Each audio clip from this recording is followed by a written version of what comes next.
നമസ്കാരം. സ്വാമി ശരണമയ്യപ്പ. വളരെ സംതൃപ്തമായ ഒരു മണ്ഡല മകര വിളക്ക് മഹോത്സവത്തിനാണ് നമ്മളിപ്പോൾ കണ്ടുകൊണ്ടിരിക്കുന്നത്. ഇന്നലെ വൃശ്ചികം 1 നട തുറന്നു. ഏതാണ്ട് 80,000 അടുത്ത് ഭക്തജനങ്ങൾ ഇന്നലെ ദർശനം പൂർത്തിയാക്കി സംതൃപ്തിയോടുകൂടി നട ഇറങ്ങി എന്നാണ് ഞങ്ങൾ മനസ്സിലാക്കുന്നത്. തുടർന്നുള്ള ദിവസങ്ങളിലും 70,000 പരമാണ് വെർച്വൽ ക്യൂ ബുക്കിംഗ് വന്നിരിക്കുന്നത്. ഇത്തവണ 80,000 നമ്മൾ പറഞ്ഞത്. അതിൽ 70,000 വെർച്വൽ ക്യൂ ബുക്കിംഗ് എന്നും പറഞ്ഞിരുന്നു.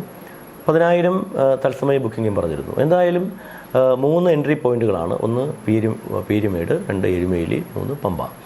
ഈ 3 എൻട്രി പോയിന്റിലും ആധാറിൻ്റെ കോപ്പിയുമായി വരുന്നവർ ആധാർ വാലിഡേറ്റ് ചെയ്ത് ഫോട്ടോ എടുത്ത് തത്സമയ ബുക്കിങ്ങുമായി ബന്ധപ്പെട്ടും പോകുന്നുണ്ട്. അപ്പം 70,000 പിന്നെ ഈ തത്സമയ ബുക്കിങ്ങും എല്ലാം കൂടി ചേർത്ത് ഏതാണ്ട് തന്നെ 80,000 80,000-ത്തിലധികവും ഒക്കെ തന്നെയായി ഇവിടെ ഭക്തജനങ്ങൾ വന്നു പോകുന്നുണ്ട്.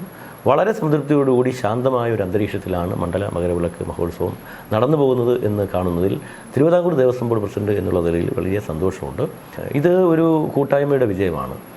ഇത് മുഖ്യമന്ത്രിയുടെ നേതൃത്വത്തിൽ എല്ലാവർക്കും അറിയുന്നത് പോലെ തന്നെ 2-3 മീറ്റിങ്ങുകൾ, അവലോകന യോഗങ്ങൾ അദ്ദേഹത്തിൻ്റെ നേതൃത്വത്തിൽ തന്നെ വിളിച്ചു കൂട്ടി. ദേവസ്വം വകുപ്പ് മന്ത്രി ശ്രീ വി എൻ വാസവനും മറ്റ് വകുപ്പ് മന്ത്രിമാരും എല്ലാവരും മറ്റ് ഡിപ്പാർട്ട്മെൻറ്റ് പ്രതിനിധികളും ഒക്കെ കൂടിയായിട്ട് ഒട്ടനവധി വിലയിരുത്തൽ യോഗങ്ങൾ, ഒട്ടനവധി ഊർജിതമായ പ്രവർത്തനങ്ങൾ, ഒരു കൂട്ടായ്മയുടെ വിജയമായിട്ടാണ് നമ്മളിതിനെ കാണുന്നത്. ഇതിങ്ങനെ നമുക്ക് നിലനിർത്തിക്കൊണ്ട് പോകണം. അതാണ് ഇനി വേണ്ടത്.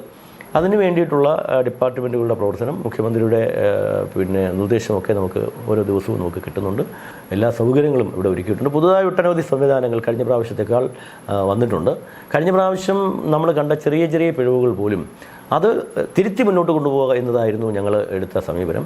അതിൻ്റെ ഭാഗമായിട്ടാണ് പാർക്കിംഗ് വലിയ പ്രശ്നമായിരുന്നു. ഈ പാർക്കിങ്ങുമായി ബന്ധപ്പെട്ട് നിലയ്ക്കലായിരുന്നു നമുക്ക് എല്ലാവർക്കും അറിയുന്നത് പോലെ നിലയ്ക്കലാണല്ലോ ഇതിൻ്റെ ഒരു ബേസ് ക്യാമ്പ് എന്ന് പറയുന്നത്. അവിടെ 7,500-8,000 വാഹനങ്ങൾ മാത്രമേ ഉണ്ടായിരുന്നുള്ളൂ. അതിവിടെ ഇപ്പോൾ നമ്മളൊരു 2,000 താൽക്കാലിക പാർക്കിംഗ് കൂടി ഒരുക്കി. പുതുതായി വന്നത് കോടതിയുടെ ഒരു പെർമിഷനാണ്. അതുകൂടി നമുക്കൊരു 1,500-2,000 വാഹനങ്ങൾ ഇവിടേക്ക് പാർക്ക് ചെയ്യാൻ പറ്റുന്നുണ്ട്. ഫാസ്റ്റാഗോടുകൂടി തന്നെയാണ്. ഫാസ്റ്റാഗ് കഴിഞ്ഞ പ്രാവശ്യം നമ്മൾ ഏർപ്പെടുത്തിയ ഒരു സംവിധാനമായിരുന്നു. വലിയ വിജയമായി മാറി. അതുകൊണ്ടാണ് വീണ്ടും ഫാസ്റ്റാഗിലേക്ക് തന്നെ കാര്യങ്ങൾ മുന്നോട്ട് പോകുന്നത്. നമ്മൾ കഴിഞ്ഞ പ്രാവശ്യം കണ്ടൊരു ഏറ്റവും പ്രധാനപ്പെട്ട പ്രശ്നം പമ്പയിൽ വരി നിൽക്കുന്ന ഭക്തർക്ക് വന്ന ബുദ്ധിമുട്ടുകളായിരുന്നു. അതിനൊരു വലിയ വിജയമായി. ഇന്ന് പമ്പയിൽ വന്നിറങ്ങുന്ന ആളുകളുടെ മനസ്സിന് സത്യത്തിൽ ഭക്തരുടെ മനസ്സുകളുടെ കുളിർക്കുകയാണ്. നമ്മൾ ഒരുക്കിയിരിക്കുന്ന ജർമ്മൻ പന്തൽ അത് വലിയ ഹിറ്റായി മാറിയിരിക്കുന്നു.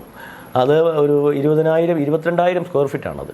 അതിലേതാണ്ട് ഒരു 3,000-ത്തിലധികം ഭക്തജനങ്ങൾക്ക് വിരിവെച്ച് സന്തോഷത്തോടെ കിടക്കുന്നത് കാണുമ്പോൾ സത്യത്തിൽ ദേവസ്വം ബോർഡ് അധികാരി എന്നുള്ള നിലയിൽ, ദേവസ്വം ബോർഡിൻ്റെ ഒരു പ്രസിഡന്റ് എന്നുള്ള നിലയിൽ വലിയ സന്തോഷമുണ്ട്. പിന്നെ നടപ്പന്തലായാലും ശരി തന്നെ ഒരു 4,000 പേർക്കെങ്കിലും കൃത്യമായി വെയിൽ കൊള്ളാതെ നിൽക്കാൻ പറ്റുന്ന നടപ്പന്തൽ ഞങ്ങൾ ഒരുക്കിയിട്ടുണ്ട്. ആവശ്യത്തിലധികം വെള്ളം കൊടുക്കുവാനുള്ള സംവിധാനങ്ങൾ, ലഘുഭക്ഷണം കൊടുക്കുവാനുള്ള സംവിധാനങ്ങൾ ഞങ്ങൾ ചെയ്യുന്നുണ്ട്. പിന്നെ ഈ മുകളിലോട്ട് വരുമ്പോൾ കണ്ടത് ഈ ജ്യോതിനഗറിലും ഈ നടപ്പന്തലിലുമുള്ള ചില സമയങ്ങളിൽ ഈ കുടിവെള്ളം കിട്ടുവാനുള്ളൊരു ബുദ്ധിമുട്ടായിരുന്നു. അതിങ്ങനെ ഒരു വലിയ തിരക്ക് വരുമ്പോഴാണ് ആ ഒരു പ്രശ്നം. കുടിവെള്ളം ഇല്ലാത്തത് കൊണ്ടല്ല, കൊടുക്കാനുള്ളൊരു ബുദ്ധിമുട്ടായിരുന്നു. പക്ഷേ അതിനൊക്കെ പരിഹാരമായി തന്നെ കിയോസ്കുകൾ നടപ്പന്തലായാലും ബാരിക്കേഡിലായാലും നേരിട്ട് തന്നെ കിയോസ്കുകൾ ഫിക്സ് ചെയ്തുകൊണ്ട് അവർക്ക് കൊടുക്കുവാനുള്ള സംവിധാനങ്ങൾ നമ്മൾ ഒരുക്കിയിരിക്കുന്നു. ഏറ്റവും പ്രധാനപ്പെട്ട വിഷയമായി ഞങ്ങൾ കഴിഞ്ഞ പ്രാവശ്യം കണ്ടത് തിരക്ക് വലുതായിട്ട് വർദ്ധിക്കുന്ന സമയത്ത് അരവണ നിയന്ത്രിച്ച് കൊടുക്കേണ്ടിയിരുന്നു. ഈ അരവണയാണ് ഇവിടുത്തെ ഏറ്റവും പ്രധാനപ്പെട്ട പ്രസാദം എന്ന് പറഞ്ഞാൽ കളപ്പവും നെയ്യും പിന്നെ അരവണയും. അപ്പോൾ അരവണയുടെ കാര്യത്തിൽ ഞങ്ങൾ ഏപ്രിൽ മാസം മുതൽ ഞങ്ങളൊരു ഹോംവർക്ക് തുടങ്ങി. അതിൻ്റെ ഒരു ഗുണമെന്ന് പറയുന്നത് ഈ ബഫർ സ്റ്റോക്ക് ഉൽപ്പാദനമുണ്ട്. അരവണ ബഫർ സ്റ്റോക്കായി നമുക്ക് ഉൽപ്പാദിപ്പിക്കാൻ സാധിക്കും. അപ്പോൾ അത് കഴിഞ്ഞ പ്രാവശ്യം ക്യാനും ശർക്കരയും നമുക്ക് ചെറിയ പ്രതിസന്ധി വന്നു.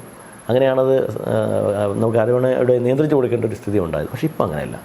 ഇപ്പോൾ ഞങ്ങൾ ഒക്ടോബർ 18 തന്നെ ബഫർ സ്റ്റോക്ക് തുടങ്ങി ഈ അരവണയുടെ.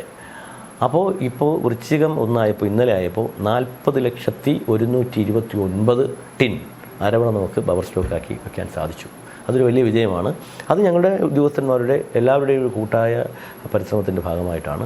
അതിൽ ഞങ്ങളൊരു ഒരു കരുതൽ ഞങ്ങൾക്ക് സംരക്ഷിക്കുവാൻ കഴിഞ്ഞിട്ടുണ്ട്.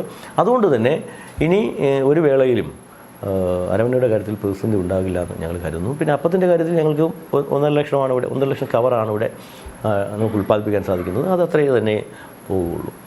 ക്രൗഡ് മാനേജ്മെൻറ്റ് ഇവിടെ സുരക്ഷിതമായി ഇങ്ങനെ ഒഴുകിക്കൊണ്ടിരിക്കുന്നൊരു കാഴ്ചയാണ്. ഇന്നലെ രാവിലെ മുതൽ ഇന്നലെ രാവിലെ അല്ല, മെനഞ്ഞാന്ന് 5 മണി മുതൽ വളരെ സ്മൂത്തായിട്ടാണ് ഇവിടെ ദർശനം.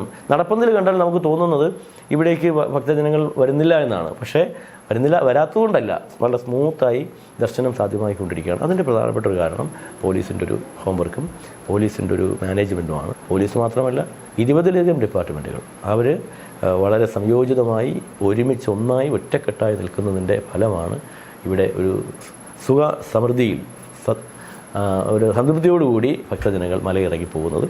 അത് തുടർന്നും കൊണ്ടുപോകുവാനുള്ള പരിശ്രമങ്ങളാണ് ഞങ്ങൾ നടത്തിക്കൊണ്ടിരിക്കുന്നത്.